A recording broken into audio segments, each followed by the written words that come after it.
Toen Galilei in de 17e eeuw ontdekte dat de aarde om de zon draaide in plaats van omgekeerd, was dat voor veel mensen een grote schok. Zij hadden tot dan toe de overtuiging gehad dat de mens in het centrum van de kosmos stond en zij hadden daarop ook hun gehele levensovertuiging gebouwd en nu bleek dat ineens niet het geval te zijn.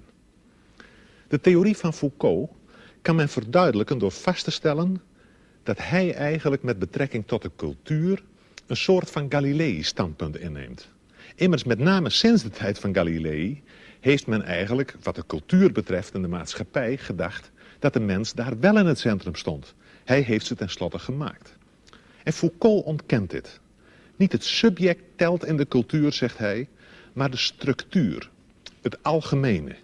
Iets wat op zich al te begrijpen is, als men bedenkt dat de regels volgens welke men zich gedraagt voor verreweg het grootste deel al uitgevonden waren voordat men werd geboren. En dat de naam van de uitvinder ons volstrekt onbekend is. Nu kan men Foucault met Galilei vergelijken, maar in een ander opzicht kan men Chomsky ook met Galilei vergelijken, omdat hij in de taalwetenschap, de linguïstiek, zijn vak, een geweldige revolutionerende werking heeft gehad over de gehele wereld. Chomsky heeft in de linguïstiek een ware omwenteling veroorzaakt. En het interessante is nu dat de theorieën van Chomsky in precies de tegenovergestelde richting wijzen als de theorieën van Foucault. Chomsky zet het subject veel meer in het centrum. Bij de confrontatie dus van deze twee geheel verschillende denkers is het verder goed om te bedenken dat zij beide ook erg verschillend werk doen. Foucault is een cultuuronderzoeker, Chomsky is een taalonderzoeker. Of nog anders gezegd, Foucault interesseert zich erg voor de geschiedenis van de wetenschappelijke taal.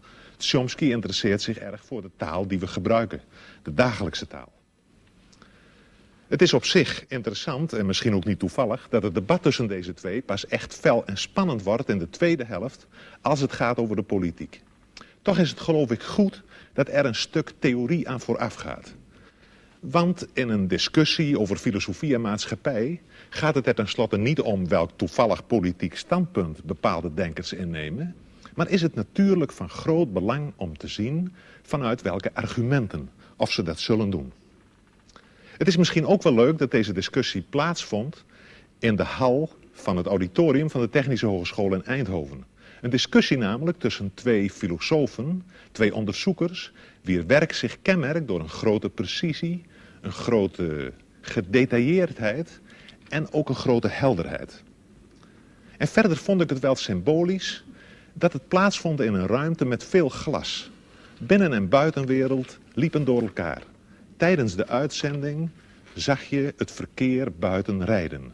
Symbolisch inderdaad, omdat de relatie tussen binnen- en buitenwereld voorop staat in het eerste stuk van het 4e filosofendebat over menselijke natuur en ideale maatschappij.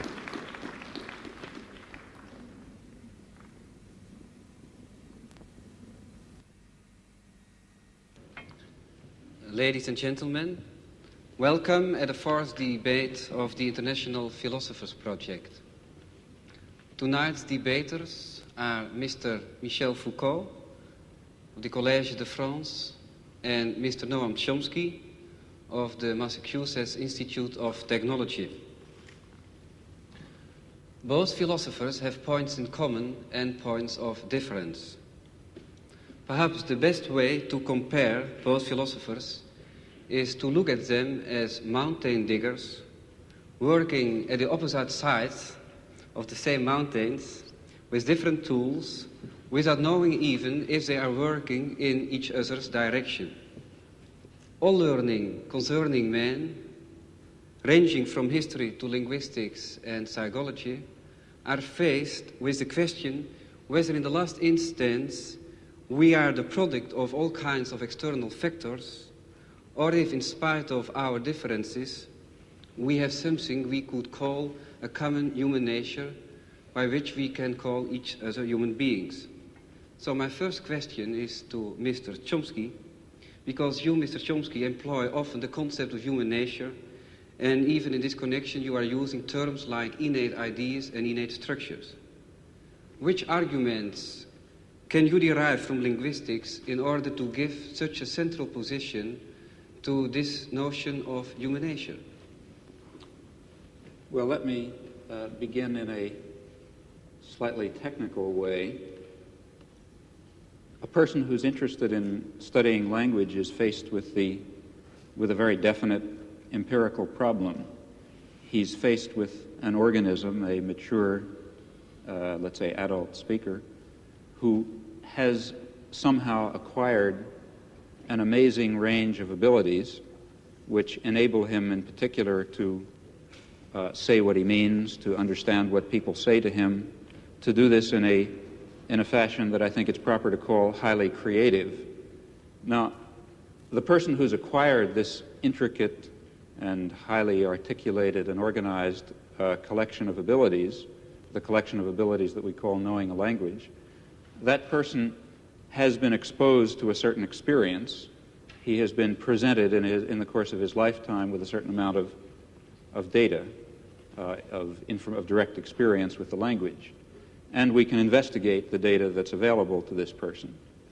And having done so, in principle, we're faced with a very clear and a reasonably clear and well-delineated scientific problem, namely the problem of accounting for the gap between the really quite small quantity of data, small and rather degenerate quantity of data that's presented to the person, to the child, and the very highly articulated, highly systematic, profoundly organized, resulting knowledge that he somehow derives from this data. Furthermore, even more remarkable, we notice that in a wide range of languages, in fact all that have been studied seriously, there are remarkable limitations on the kinds of system that emerge from the very different kinds of experience to which people are exposed. Well, there's only one possible explanation for, what one can say in a rather schematic fashion, for this remarkable phenomenon, namely the assumption that the individual himself contributes a good deal, an overwhelming part, in fact, of the general schematic structure and perhaps even of the specific content of the knowledge that he ultimately derives from this very scattered and limited experience. That is, to put it rather loosely, the child must begin with the knowledge, certainly not with the knowledge that he's hearing English or Dutch or French or something else, but he does start with the knowledge that he's hearing a human language of a very narrow and explicit type that permits a very small range of variation. And it's because he begins with that highly organized and very restrictive schematism that he's able to make the huge leap from scattered and degenerate data to highly organized knowledge. And I would claim then that this instinctive knowledge, if you like, this schematism that makes it possible to derive complex and intricate knowledge on the basis of very partial data, is one fundamental constituent of human nature. But then I assume that in other domains of human intelligence and other domains of human cognition and even behavior, something of the same sort must be true. Well, the collection of this mass of innate schematisms, innate organizing principles, which guides our social and intellectual and individual behavior, that's what I mean to refer to by the concept of human nature. Well, Mr. Foucault, if I'm thinking at your books like Histoire de la folie et Les mots et les choses, I got the impression that you are working on a completely different level and also just with an opposite aim, opposite goal. If I'm thinking about the word schematism in relation to human nature, then you are just trying to work out that there are several periods, several schematisms. What do you think about this? Well, if you permit, I will answer in French because my English is so bad that I would be ashamed to answer in English. Là, il est vrai que je me méfie un peu de cette notion de nature humaine. Mais je m'en méfie pour la raison suivante. Je crois que parmi les concepts parmi les notions dont une science peut se servir, il y a évidemment des notions qui sont d'un niveau, qui ont une élaboration, qui est une fonction différente. Par exemple, prenons le cas de la biologie. À l'intérieur, dans le domaine de la biologie, vous avez des concepts qui sont plus ou moins bien établis, comme le concept de réflexe. Bon. Et puis, vous avez d'autres notions qui sont en quelque sorte des notions périphériques. Des notions périphériques qui ne jouent pas un rôle en quelque sorte organisateur à l'intérieur de la science, des concepts qui ne sont pas des instruments d'analyse, des concepts qui ne sont pas descriptifs non plus. Ce sont des notions en quelque sorte qui servent simplement à indiquer des problèmes ou encore qui servent à indiquer des domaines d'objets à étudier. Prenez par exemple, il y a une notion comme ça qui, je crois, été très importante dans l'histoire de la biologie. C'est tout simplement la notion de vie. Bon, au XVIIe ou au XVIIIe siècle, les gens qui étudiaient la nature ne se servaient pas du concept de vie.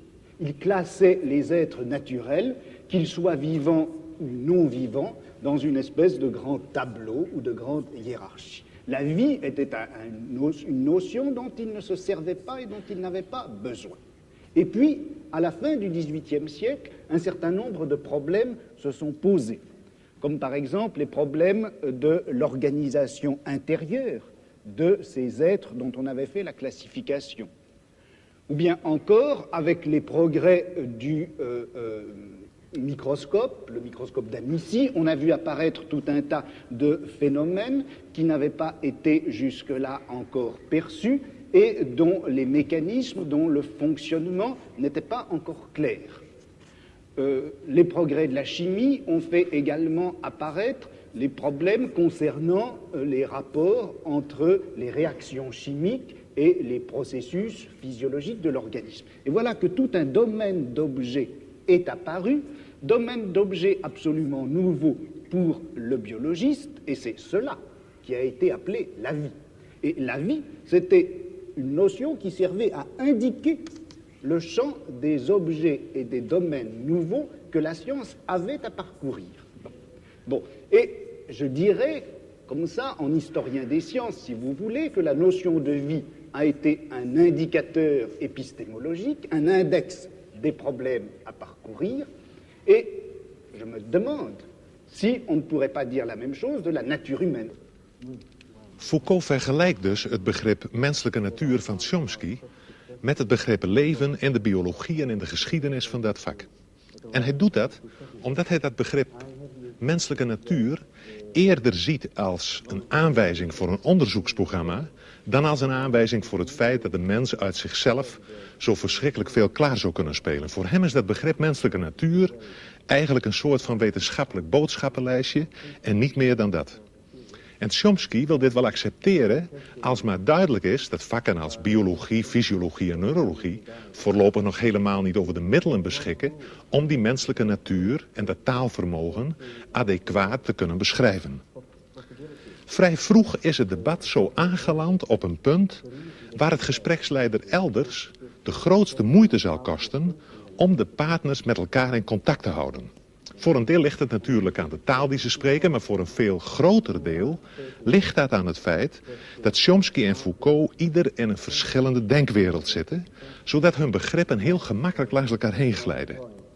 We krijgen eigenlijk het merkwaardige schouwspel te zien van twee breinen die gelijktijdig aan het denken zijn en om de beurt een begrip oppikken uit het betoog van de ander, om dit begrip dan vervolgens te belichten vanuit hun eigen denksysteem. Daarbij speelt dus voor Chomsky een grote rol dat begrip creativiteit, waarover nu een heel groot stuk van het debat zal gaan. Voor Chomsky is creativiteit eigenlijk een kenmerk van alle mensen. Iedereen werkt ermee. De verkeersdeelnemer, die ter plaatse in een onverwachte situatie moet gaan bedenken wat hij zal doen. De opvoeder, die niet terug wil vallen op autoritaire gedragspatronen en tegenover een lastige pupil zelf nieuw gedrag moet uitvinden. Maar vooral geldt deze creativiteit voor het kind dat een taal leert en dat daarbij merkwaardigerwijze leert om zelf nieuwe taal te produceren, te maken. Foucault staat daar tegenover. Hij vraagt voortdurend de aandacht voor het zogenoemde epistemologische veld waarbinnen de menselijke activiteit plaatsvindt. Dit epistemologische veld, oftewel episteme, wordt in het profiel omschreven als het geheel van niet bewuste regels die de algehele organisatie van onderling gescheiden velden van kennis beheersen. Foucault spreekt ook over tableau, hij noemt het ook systeem van elementen en in het debat valt ook het woord grille, tralie of rooster. We kunnen misschien het best spreken van een netwerk waarbinnen iedereen in een bepaalde cultuur denkt of hij wil of niet. Het zijn eigenlijk regels waaraan het denken van iedereen gehoorzaamt en met behulp waarvan iedereen zoekt naar bepaalde identiteiten, samenhangen enzovoort. En dit netwerk nu is niet de uitvinding van bepaalde individuen. Het bepaalt veel eer de regels van de denken- en doegewoonten, van het denken- en doespel dat we cultuur noemen en waaraan ieder individu eigenlijk onderhorig is. Een dergelijk netwerk is ook geen ding of idee, maar het ligt precies tussen ding en idee in. En de geschiedenis van het denken is dan voor Foucault ook niet de geschiedenis van ideeën, of zelfs zoiets als de ontwikkeling van de geest of iets dergelijks, maar veel eer de afwisseling van discontinue transformaties, van discontinue overgangen van het ene netwerk naar het andere. Dat is dus een heel andere aanzet dan die van Chomsky, bij wie die creativiteit in het centrum staat. En het is duidelijk dat we op dit punt bij Foucault weer diezelfde onttroning van het subject tegenkomen, waarover we in verband met Galilei in het begin reeds gesproken hebben. De filosofie van Foucault is een filosofie waarbij de filosoof zelf eigenlijk voortdurend uit het beeld verdwijnt. Ja, paradoxaal genoeg zou je moeten zeggen, het is eigenlijk een filosofie zonder filosoof. En je moet dit ook nog generaliseren, want de mens is bij Foucault in zekere zin de grote afwezige in zijn eigen cultuur. En het is in dit verband dan ook heel begrijpelijk dat Foucault nogal fel en afwijzend reageert wanneer de gespreksleider belangstelling begint te vertonen voor privéaspecten van zijn bestaan. Wanneer Foucault debatteert, dan gaat het over alles, behalve over Foucault zelf. Dit dus ter introductie op dit volgende, vrij uitvoerige theoretische stuk van het debat, dat eigenlijk maar voortdurend allerlei aspecten van één hoofdvraag behandelt, en wel de vraag: in hoeverre is de mens in staat iets nieuws te ontdekken? En als dat zo is, hoe moeten we het dan begrijpen? Het lijkt mij een erg relevante vraag, zeker als we bedenken dat we nogal wat nieuwe vormen van gedrag, kennis en wetenschap nodig zullen hebben, willen we het er in onze wereld met elkaar levend afbrengen. We nemen nu de draad weer op waar Foucault toelicht waarom hij aan de creativiteit van het individu in de geschiedenis niet zoveel aandacht besteedt. Dans l'histoire traditionnelle des sciences, on accorde en effet le maximum, enfin la tradition veut qu'on accorde le maximum à la créativité des individus.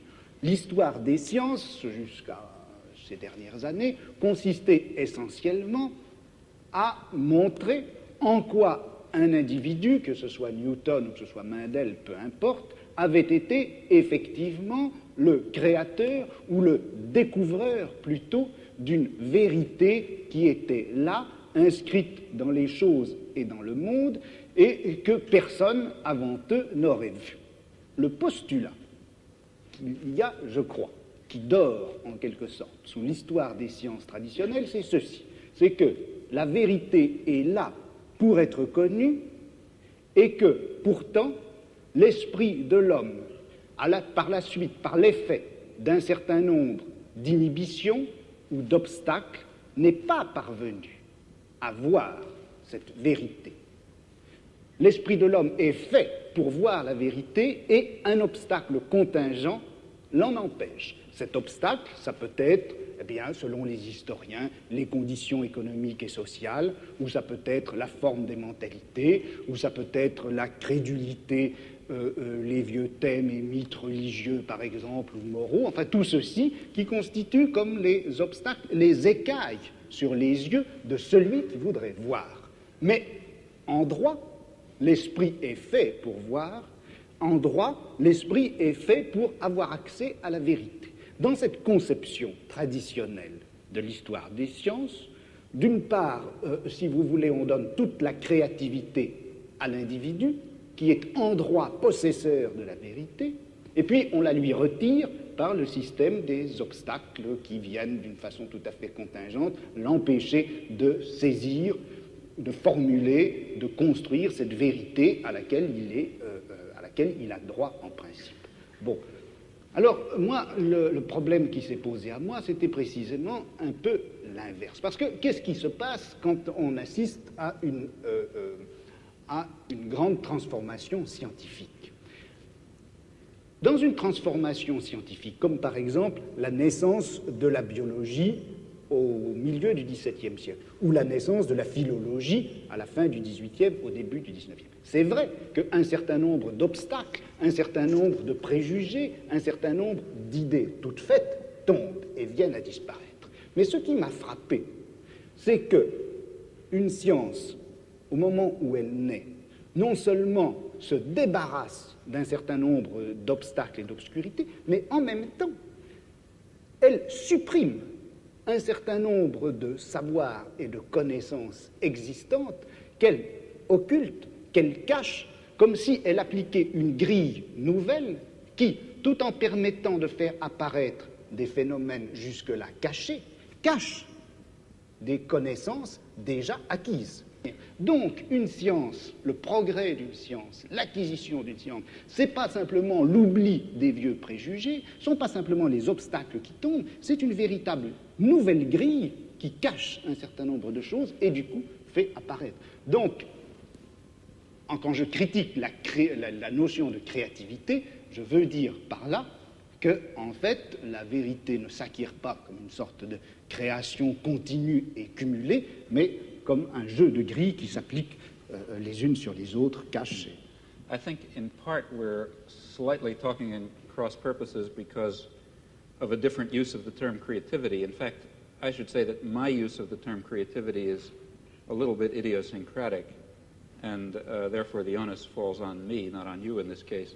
But when I speak of creativity, I'm not attributing to the concept the notion of value that is normal when we speak of creativity. That is, when you speak of scientific creativity, you're speaking properly of the achievements of a Newton. But in the context in which I've been speaking about creativity, it's a normal human event. I'm speaking of the kind of creativity that any child demonstrates when he is able to come to grips with a new situation, describe it properly, react to it properly, tell us something about it, think about it in a new fashion for him, and so on. These are, I think it's appropriate to call those creative acts, but of course without thinking of those acts as being the acts of a Newton. It's the lower levels of creativity that I've been speaking of. Now, as far as what you say about the history of science is concerned, I think that's correct and illuminating, and particularly relevant, in fact, to the kinds of enterprise that I see lying before us in psychology and linguistics and the philosophy of mind. That is, I think there are certain topics that have been, what was your word, depressed or put aside during the scientific advances of the, say, past 2 centuries, century and a half. But now I think we can overcome those, it's possible to put aside those limitations and forgettings and to bring into our consideration precisely the topics that animated a good deal of the thinking and speculation of the 17th and 18th century, and to incorporate it within a much broader and I think deeper science of man that will give fuller role, though certainly will not hope to give complete understanding to such notions as innovation and creativity and freedom and production of new new elements of thought and behavior within some system of rule and schematism. Those are concepts that I think we can come to grips with. Je crois qu'entre ce qu'a dit M. Chomsky à l'instant et puis ce que j'essaie de montrer, il y a en réalité beaucoup de ressemblances. C'est-à-dire qu'il n'y a en fait de création possible, d'innovation possible. On ne peut, dans l'ordre du langage ou dans l'ordre du savoir, produire quelque chose de nouveau qu'en mettant en jeu un certain nombre de règles qui vont définir l'acceptabilité ou la grammaticalité des énoncés, ou qui va définir, dans le cas du savoir, la scientificité des énoncés. Alors, disons en gros que les linguistes avant M. Chomsky ont surtout insisté sur les règles de construction des énoncés et moins sur l'innovation que représente tout énoncé nouveau ou l'audition d'un énoncé nouveau. Et puis, dans l'histoire des sciences ou dans l'histoire de la pensée, on avait beaucoup plus l'habitude d'insister sur la création individuelle et on avait tenu à l'écart, on avait laissé dans l'ombre ces espèces de règles communes, générales, qui sont en œuvre obscurément à travers toute découverte scientifique, toute invention scientifique, ou même d'ailleurs toute innovation philosophique. Des règles non seulement linguistiques, mais épistémologiques, et qui caractérisent le savoir contemporain. Well, I think perhaps I can try to react to those comments within my own framework in a way which maybe will shed some light on this. How is it that we're able to construct any kind of scientific theory at all? How is it that given a small amount of data, it's possible for various scientists, for various geniuses even over a long period of time, to arrive at some kind of a theory, at least in some cases, that is more or less profound and more or less empirically adequate? This is a remarkable fact. And in fact, if it were not the case that these scientists, including the geniuses, if they didn't have built into their minds somehow, obviously unconscious, specification of what is a possible scientific theory, then this inductive leap would certainly be quite impossible. Just as if each child did not have built into his mind the concept of human language in a very natural way, in a very narrowing way, then the inductive leap from data to knowledge of a language would be impossible. So even though the process of, let's say, deriving knowledge of physics from data is far more complex, far more difficult for us, for organisms such as us, far more drawn out in time, requires intervention of genius and so on and so forth. Nevertheless, in a certain sense, the achievement of discovering physical science, or biology or whatever you like, is based on something rather similar to the achievement of the normal child in discovering the structure of his language. That is, it must be achieved on the basis of an initial limitation, an initial restriction on the class of possible theories. And the fact that science converges and progresses, that itself shows us that such initial limitations and structures exist. That is, I don't think that scientific progress is simply a matter of a cumulative addition of new knowledge and absorption of new theories and so on. Rather, I think it has this sort of jagged pattern that you describe, forgetting certain problems and leaping to new theories and so on and so forth. Et transformant les mêmes connaissances. Right. But I think that the explanation for that, so I think one can perhaps hazard an explanation for that fact. And oversimplifying grossly, I really don't mean what I'm now going to say literally.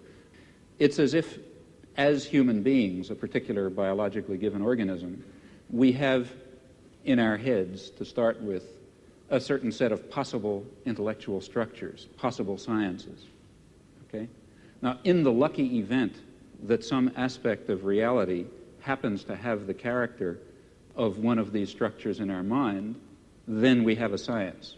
And it's because of this limitation, initial limitation in our minds to a certain kind of possible science, it's precisely that provides the tremendous richness and creativity of scientific knowledge. That is, if it were not, it's important to stress that.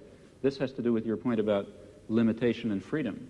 If it were not for these limitations, we would not have the creative act of going from a little bit of knowledge, a little bit of experience, to a rich and highly articulated and complicated array of knowledge. It's precisely because of that that the progress of science, I think, has the erratic and jagged and transformational character that you describe. And that doesn't mean that everything is ultimately going to fall within the domain of science. Quite the contrary. Personally, I believe that many of the things we would like to understand, and maybe the things we would most like to understand, such as the nature of man or the nature of a decent society or lots of other things, might really be outside the scope of possible human sciences.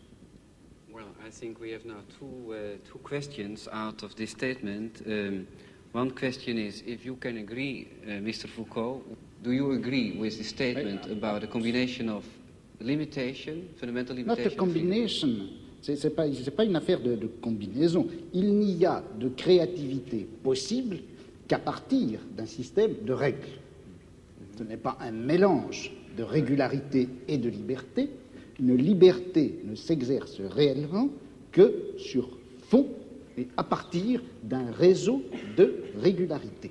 Le problème, alors là, que je me pose, et où je ne suis pas peut-être tout à fait d'accord avec M. Chomsky, c'est lorsqu'il place ces régularités à l'intérieur, en quelque sorte, de l'esprit ou de la nature humaine. Je me demande si le système de régularité, de contraintes qui rendent possible une science, on ne peut pas les trouver ailleurs, en dehors même de l'esprit humain, dans des formes sociales, dans des rapports de production, dans des luttes de classe, etc. Mais quand même, qu'est-ce que la raison pour vous de parler de temps en temps de la mort de l'homme ou du fin de la période 19e, 20e siècle, n'est-ce pas? Mais ça n'a pas de rapport avec ce que nous disons, là. Ah, je ne sais pas, parce que je pense à... quand je traite d'appliquer, qu'est-ce que vous avez dit, à votre notion anthropologique. Vous avez refusé déjà de parler sur votre propre créativité et liberté, n'est-ce pas? Alors, qu'est-ce qu'elle a raison? Quelles sont les raisons psychologiques, je me demande? Mais quelles sont peut-être... ça, vous le demandez, mais moi, je mais quelles sont les raisons, laissons-nous dire, plus objectives peut-être pour vous, votre conception de savoir, de la connaissance, de la science, pour refuser de répondre à des questions personnelles, n'est-ce pas? Ça a à faire quelque chose avec votre conception de la société. Alors, quand il y a un problème ici pour vous, qu'est-ce que sont les raisons de faire un problème d'une question personnelle? Non, je ne fais pas du tout un problème d'une question personnelle, je fais d'une question personnelle une absence de problème. C'est-à-dire que dans toute l'histoire traditionnelle de la pensée, des idées et des sciences, on s'est toujours posé le problème de savoir à quel âge Newton avait dû être sevré pour concevoir la gravitation universelle. À quelle époque est-ce que Cuvier avait rencontré sa première maîtresse pour pouvoir finalement découvrir les fossiles, l'anatomie comparée, etc. Ce genre d'analyse, enfin que je caricature, ce genre d'analyse est, je crois, sans intérêt. Il est beaucoup plus intéressant de saisir les transformations d'un savoir en général à l'intérieur à la fois du domaine général des sciences et également de ce domaine en quelque sorte vertical que constitue une société, une culture, une civilisation à un moment donné. Et quand on saisit l'ensemble de la transformation, à ce moment-là, eh bien, on s'aperçoit que les petits événements individuels de la vie du savant n'est pas important. Opnieuw verdwijnt in deze laatste opmerking van Foucault het individuele leven van de geleerde onderzoeker uit het beeld. Maar hoe zit het dan met de verhouding van de mens tot zijn cultuur als het gaat over de politiek en misschien zelfs over de vraag hoe je die cultuur en die maatschappij kunt veranderen? Immers, men kan wel laten zien dat in de geschiedenis van de wetenschap en in de geschiedenis van de cultuur de inbreng van het individu een vrijwel te verwaarlozen rol speelt. De vraag, hoe moet ik handelen, de politieke vraag, blijft desalniettemin recht overeind staan. En het zal na het voorgaande misschien al duidelijk zijn dat die politieke vraag in het perspectief van Foucault heel sterk wordt tot de vraag: in hoeverre kan de mens ontsnappen aan zijn eigen cultuur? Daarbij is het wel van belang om op te merken dat Foucault zich helemaal niet wil distancieren van de politiek. Integendeel, hij zegt ergens, wat zou ik ideologisch verblind moeten zijn om me niet te interesseren voor datgene wat het meest wezenlijke is in het menselijk bestaan. Economische verhoudingen, machtsverhoudingen en noem maar op. Chomsky en Foucault zijn het dus wel eens over het belang van de politieke vraagstelling. Het is misschien ook wel informatief om nog eventjes uitdrukkelijk te zeggen dat Chomsky zijn politieke standpunt betitelt als anarcho-syndicalisme. Hij is van mening dat het noodzakelijk is de verschillende vormen van kapitalisme op te heffen en te doorbreken ten bate van de directe participatie van de arbeider in arbeidersraden enzovoort. Decentralisatie, socialisatie en participatie, het zijn sleutelwoorden in het politiek programma van Chomsky. Chomsky zegt weliswaar dat hij geen noodzakelijk verband ziet tussen zijn wetenschappelijke inzichten en zijn politieke, maar uit de nu volgende openingsset blijkt dat hij regelrecht vanuit zijn wetenschappelijke opvattingen afstevend op de politiek. Zijn politieke en wetenschappelijke inzichten mogen niet logisch uit elkaar voortvloeien, ze lopen wel degelijk parallel. Well, let me begin by referring to something that I've already discussed. That is, if it is correct, as I believe it is, that a fundamental element of human nature is the need for creative work, for creative inquiry, for free creation without the arbitrary limiting effects of coercive institutions, then of course it will follow that a decent society should maximize the possibilities for this fundamental human characteristic to be realized. That means trying to overcome the elements of repression and oppression and destruction and coercion that exist in any existing society, ours for example, as a historical residue. Now, a federated, decentralized system of free associations incorporating economic as well as social institutions would be what I refer to as anarcho-syndicalism, and it seems to me that it is the appropriate form of social organization for an advanced technological society in which human beings do not have to be forced into the position of tools, of cogs in a machine, in which the creative urge, that I think is intrinsic to human nature, will in fact be able to realize itself in whatever way it will. I don't know all the ways in which it will. Je suis dans ma démarche beaucoup moins avancée, je vais beaucoup moins loin que M. Chomsky, c'est-à-dire que j'avoue n'être pas capable de définir, il n'y a plus forte raison de proposer un modèle de fonctionnement social idéal pour notre société scientifique ou technologique. En revanche, une des tâches qui me paraît urgente, immédiate, avant même toute autre chose, c'est celle-ci. On a l'habitude, du moins dans notre société européenne, de considérer que le pouvoir, il est localisé entre les mains du gouvernement et il s'exerce par un certain nombre d'institutions bien particulières qui sont l'administration, en France on appelle ça préfectorale, enfin je ne sais pas comment on dit ailleurs, l'administration, la police, l'armée. On sait que toutes ces institutions-là sont faites pour transmettre les ordres, les faire appliquer et punir les gens qui n'obéissent pas. Mais je crois que le pouvoir politique, il s'exerce encore, il s'exerce en outre, de plus, par l'intermédiaire d'un certain nombre d'institutions qui ont l'air comme ça de n'avoir rien de commun avec le pouvoir politique, qui ont l'air d'en être indépendantes et qui ne le sont pas. On sait bien que l'université, d'une façon générale, tout le système scolaire, qui en apparence est fait simplement pour distribuer le savoir, on sait que cet appareil scolaire est fait pour maintenir au pouvoir une certaine classe sociale et exclure des instruments du pouvoir toute une autre classe sociale.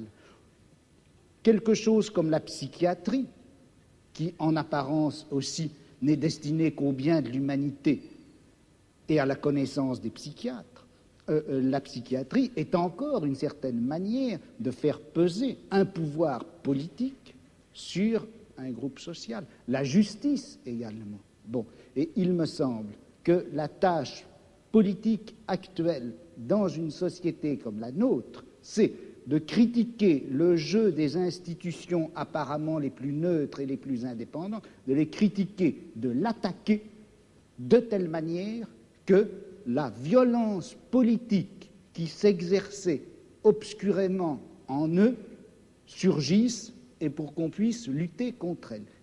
À vouloir tout de suite, enfin si on cherche tout de suite à donner le profil et la formule de la société future, sans avoir bien fait la critique de tous les rapports de violence politique qui s'exercent dans notre société, on risque de les laisser se reconstituer, même à travers des formes aussi nobles, apparemment aussi pures que celles du syndicalisme anarchiste.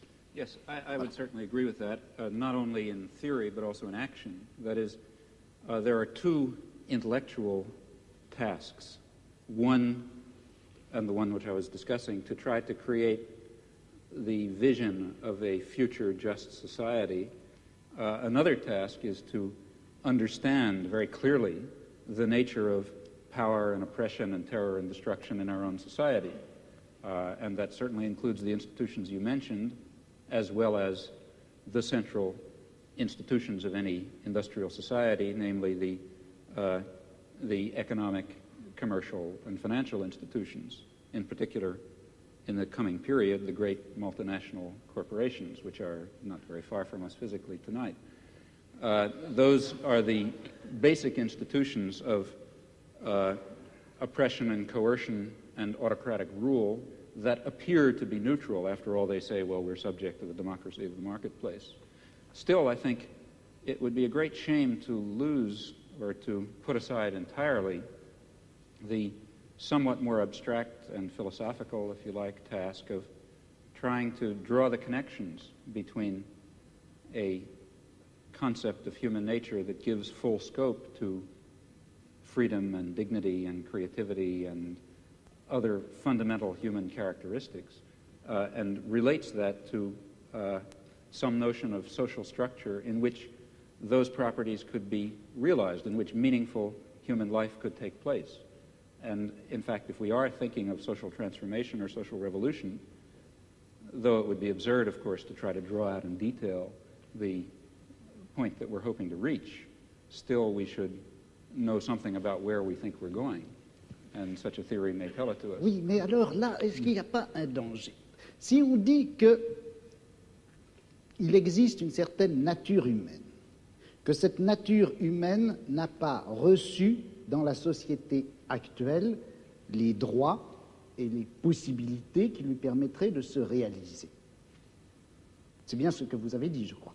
Et si on admet cela, est-ce qu'on ne risque pas de définir cette nature humaine à la fois idéale et réelle, cette nature humaine cachée et réprimée jusqu'à présent, est-ce qu'on ne risque pas de la définir dans des termes que nous empruntons à notre société, à notre civilisation, à notre culture? Je vais prendre un exemple qui est un peu caricatural, mais le marxisme d'une certaine époque, à la fin du XIXe, au début du XXe siècle, le marxisme admettait en effet que dans la société capitaliste, l'homme ne recevait pas toutes ses possibilités de développement et de réalisation, que la nature humaine était effectivement aliénée dans le système capitaliste. Et le marxisme rêvait d'une nature humaine enfin libérée.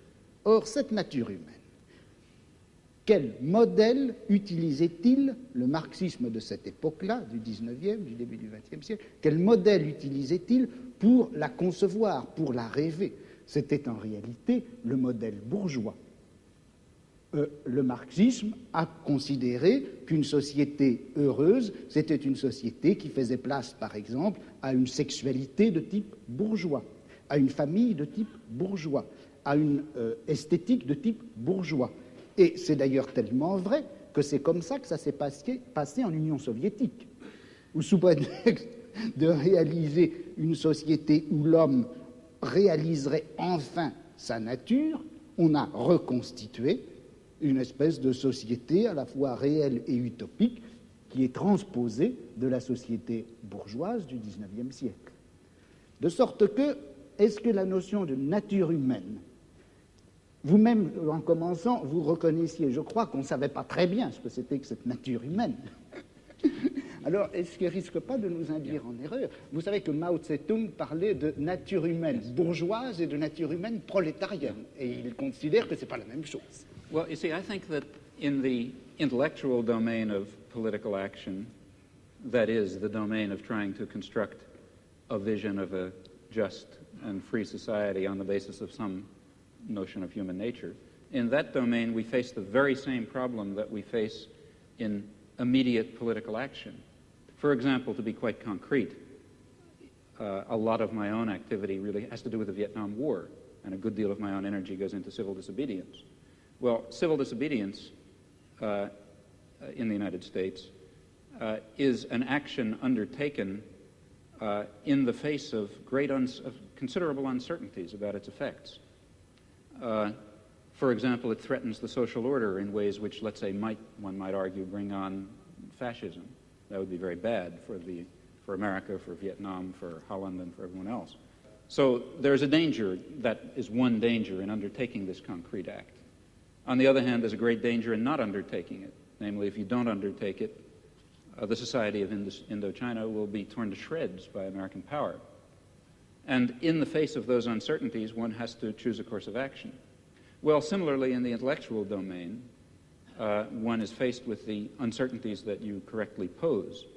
Our concept of human nature is certainly limited, partial, socially conditioned, constrained by our own character defects and the defects and the limitations of the intellectual culture in which we exist.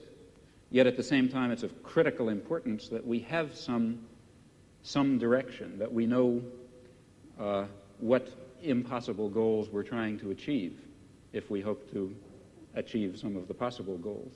And that means that we have to be bold enough to speculate and create social theories on the basis of partial knowledge while remaining very open to the strong possibility, in fact overwhelming probability, that at least in some respects we're very far off the mark. Well, perhaps it is interesting to go on a little bit further on this problem of strategy. So, for example, in the case of Holland, we had something like a population census. You were obliged to fill in your papers and so on, you know. So this you would call, if you are not filling in your papers, civil disobedience. Right.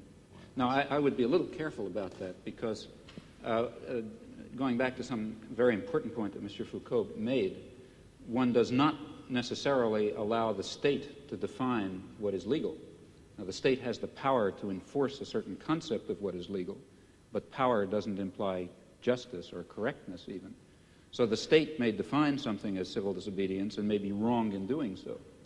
For example, in the United States, the state defines it as civil disobedience to, let's say, derail an ammunition train that's going to Vietnam. And the state is wrong in defining that as civil disobedience because it's legal and proper and should be done. It's proper to carry out actions that will prevent the criminal acts of the state, just as it's proper to violate a traffic ordinance in order to prevent a murder.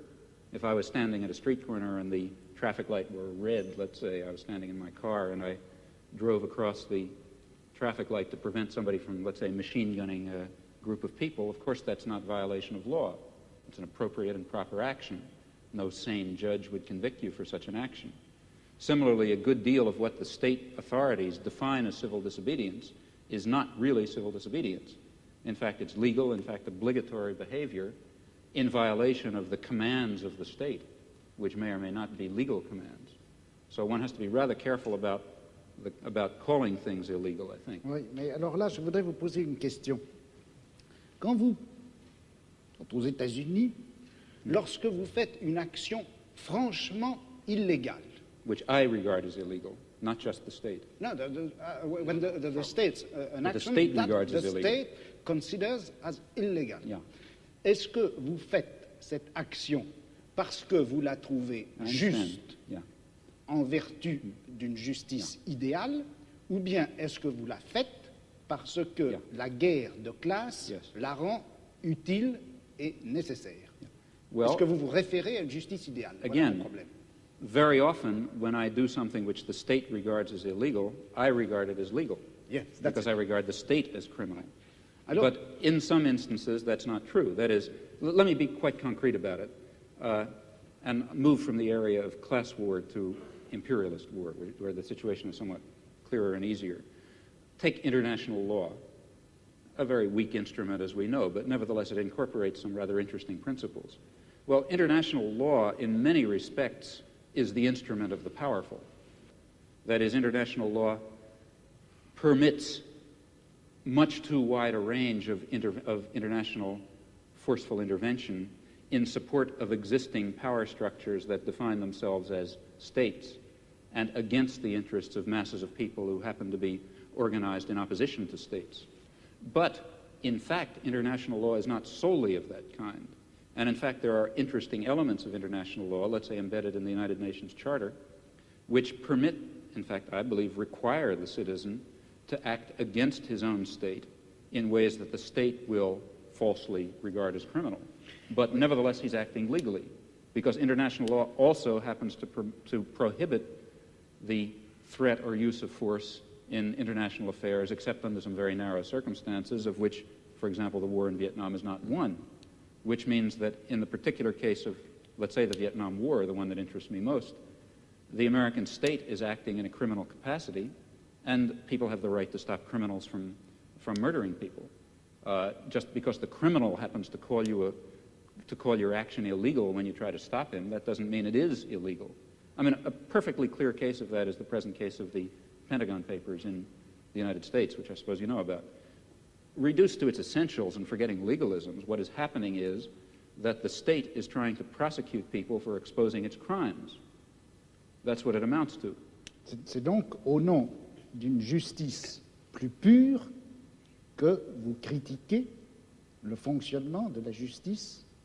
Parce que, c'est pour moi, si vous voulez, important de savoir ça, parce que nous avons actuellement en France un débat sur le problème de la justice et à propos de l'institution d'un tribunal populaire à propos de la justice. Vous connaissez le problème.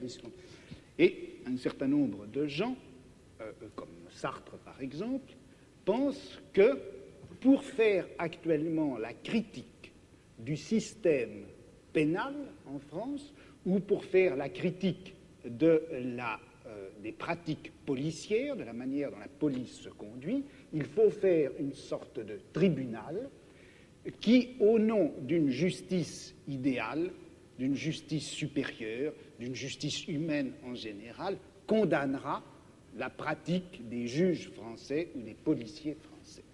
Et puis, il y a un autre groupe de gens, et je me sens, je travaille avec ces gens-là, qui disent non, il ne faut pas faire cela parce que quand vous vous référez à la justice idéale que le tribunal serait censé appliquer, vous vous référez en fait à un certain nombre d'idées de justice qui ont été formées à notre époque par un certain groupe d'individus qui sont eux-mêmes, malgré tout, d'une façon directe ou indirecte, les produits de la société dans laquelle nous nous trouvons. Il faut attaquer les pratiques de la justice, il faut attaquer la police, il faut attaquer les pratiques policières, mais en termes de guerre et non pas en termes de justice. But you see, surely you believe that your role in the war is a just role, that you're fighting a just war, to bring in a concept from another domain. And that, I think, is important. If you thought that you were fighting an unjust war, you couldn't follow that line of reasoning. And I would like to slightly reformulate what you said. It doesn't seem to me that the difference is between legality and ideal justice. It's rather between legality and better justice. Now, this better system may have its defects, it certainly will. But comparing the better system with the existing system and not being confused into thinking that our better system is the ideal system, we can then argue, I think, as follows, that the concept of legality and the concept of justice are not identical. They're not entirely distinct either. Insofar as legality incorporates justice in this notion, in this sense of better justice, referring to a better society, then we should follow and obey the law, and force the state to obey the law, and force the great corporations to obey the law, and force the police to obey the law, if we have the power to do so. Of course, if in those areas where the legal system happens to represent not better justice, but rather the techniques of oppression that have been codified in a particular autocratic system, well, then a reasonable human being should disregard and oppose them, at least in principle. He may not, for some reason, do it in fact. Alors, je voulais simplement répondre à votre toute première phrase, quand vous avez dit « Mais la guerre que vous faites contre la police, si vous ne considériez pas qu'elle est juste, vous ne la feriez pas. » Alors, je vous répondrai un peu en termes de Spinoza. Je vous dirai « Le prolétariat ne fait pas la guerre à la classe dirigeante parce qu'il considère que cette guerre est juste.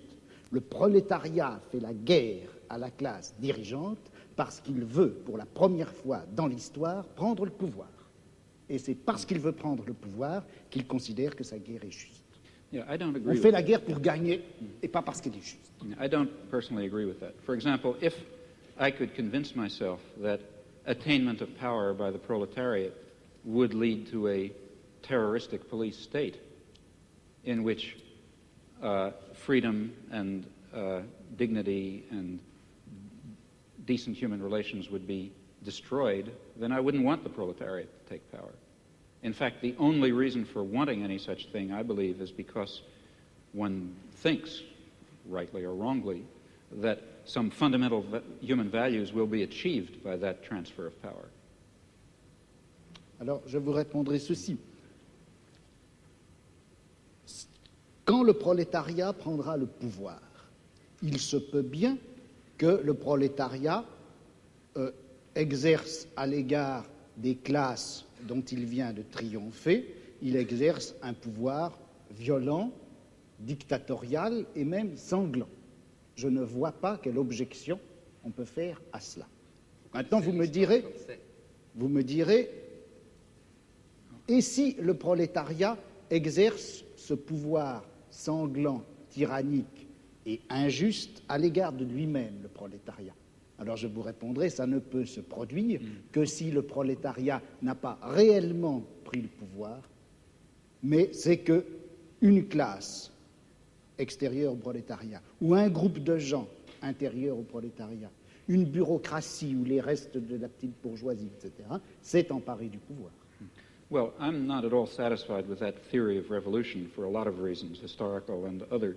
But even if one were to accept it for the sake of argument, still that theory is maintaining that it is proper for the proletariat to take power and exercise it in a violent and bloody and unjust fashion because it is claimed, in my opinion falsely, that will lead to a more just society in which the state will wither away, in which the proletariat will be a universal class, and so on and so forth.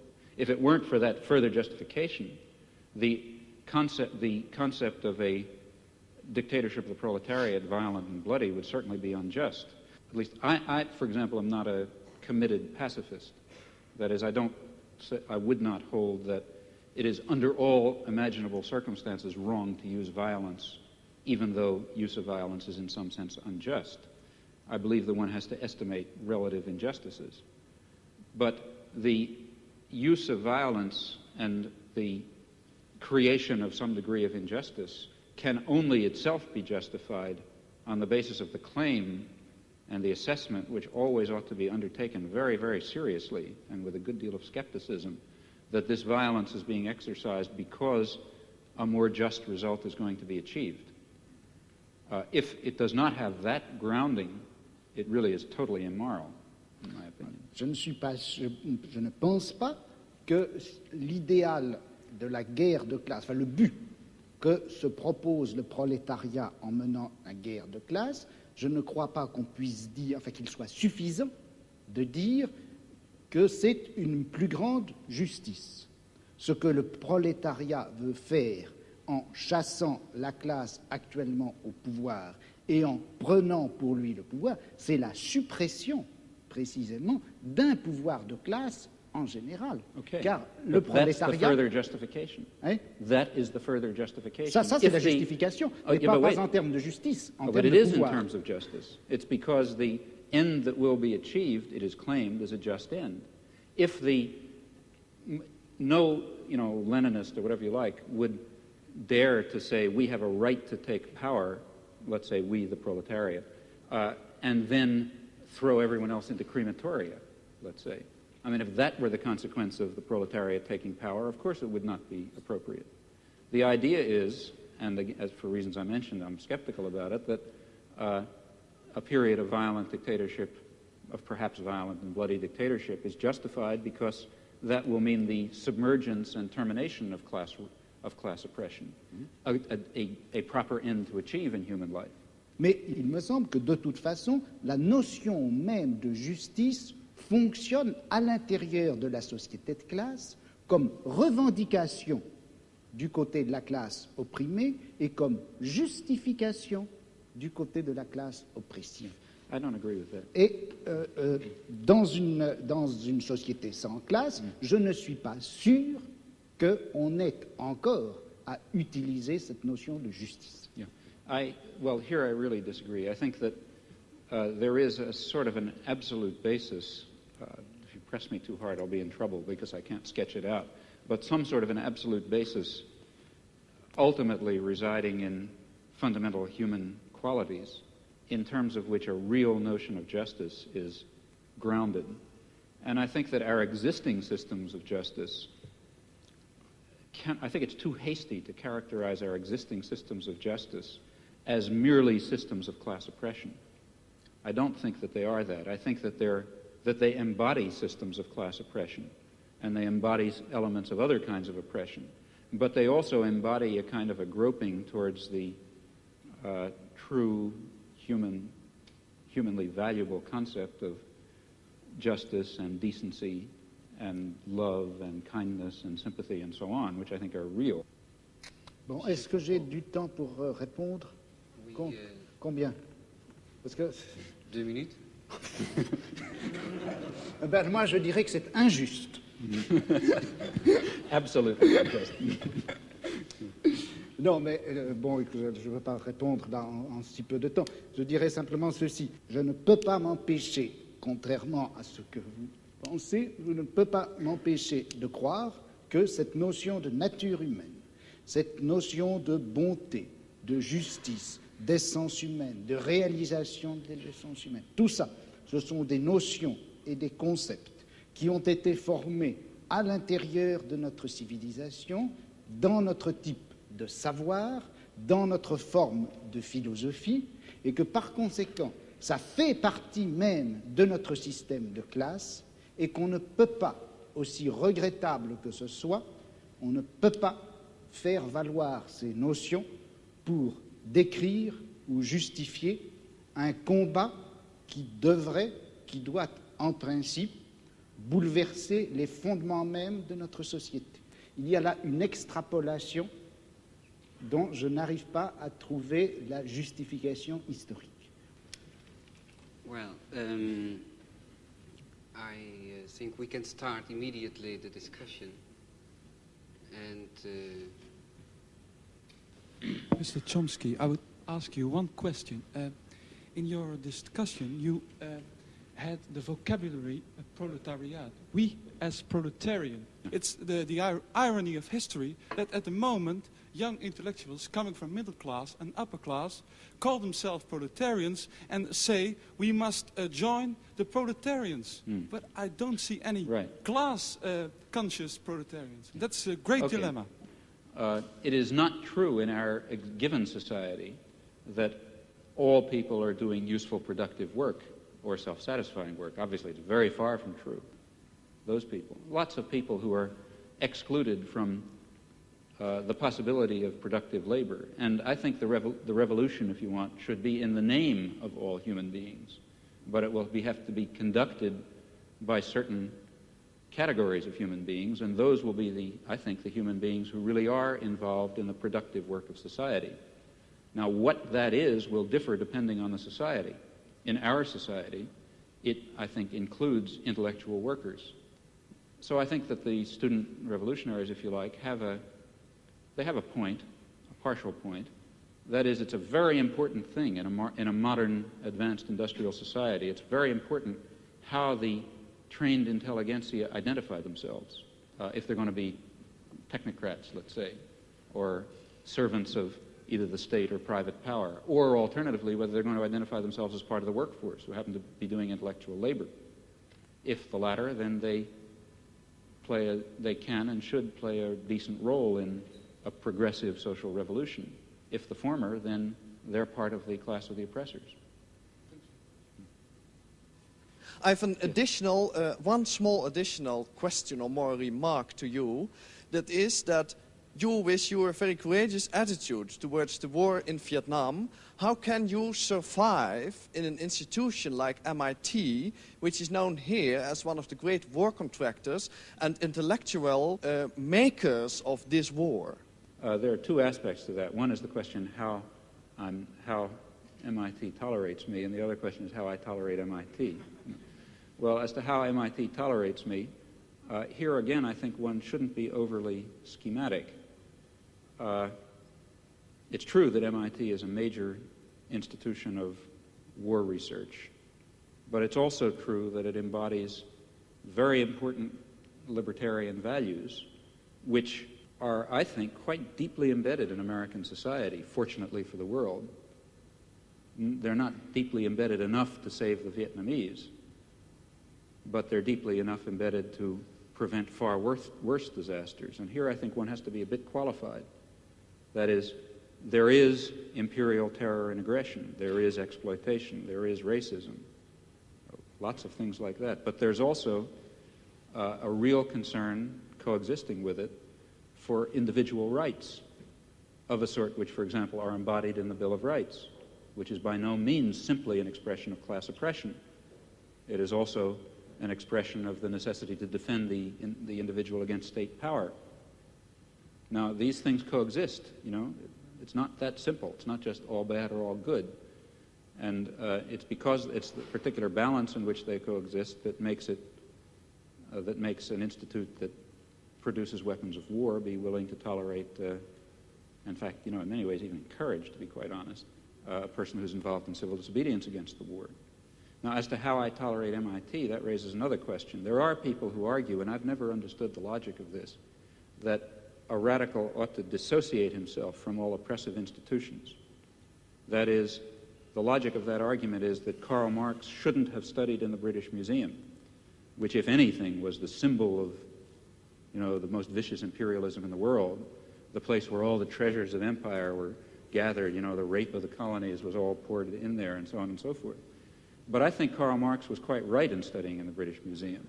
He was right in using the resources and, in fact, the liberal values of the civilization that he was trying to overcome against it. And I think the same applies in this case. But aren't you afraid that your presence at MIT gives them a clean conscience? I don't see how, really. I mean, I think my presence at MIT serves marginally to, I hope a lot, I don't know how much, to increase student activism against a lot of the things that MIT stands for example. Ladies and gentlemen, I think this has to be the end of the debate. Mr. Chomsky, Mr. Foucault, I thank you very much for your far-going discussion, both the technical, theoretical way as the political way. I thank you very much both at the part of the audience here and at home.